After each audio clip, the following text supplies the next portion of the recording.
Tony Mangan spends his life in a wheelchair and he's fizzing with rage.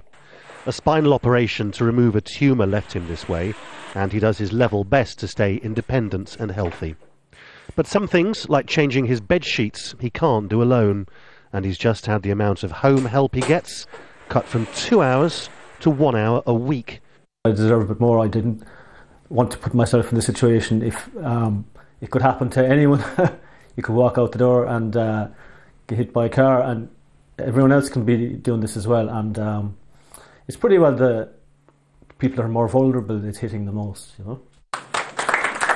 The fact is that Ireland's barely got 2 cents to rub together, and ministers don't even try to hide how difficult things are. With a contracting economy and 15% unemployment, they've got to find yet another massive dose of cuts and still hope for growth. This is going to be another difficult budget. If there is any good news, it's about another 8 billion of cuts and tax increases to go between now and 2015 so that we get our deficit down to about 3%. So as the Minister for Finance said recently, a lot of the low-hanging fruit is already picked, and some very difficult decisions lie ahead. The government, I hate them. They belong to Satan. By one calculation, Ireland is now the world's most indebted nation, 524% of gross domestic product, or what the country earns.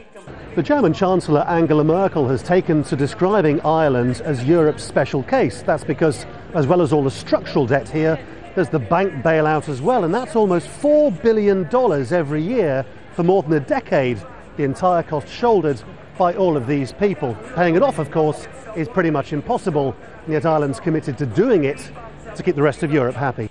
It's tempting to think Ireland could do what Iceland did, default on the bank debt, but the government is terrified of falling out of the Eurozone and losing its precious foreign investors.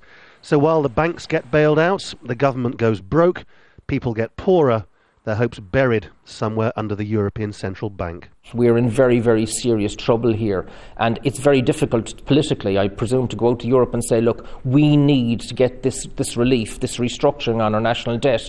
Say that in one breath, and on the other say, but we're doing very well handling what we've got. They're two entirely inconsistent positions, and I think the government here needs to be far more blunt with the European partners on just how serious a position we're in. So Ireland persists in its long road of austerity while politely asking Europe for a restructuring of its gigantic debts. And all the while, life gets harder for people who didn't cause any of these problems.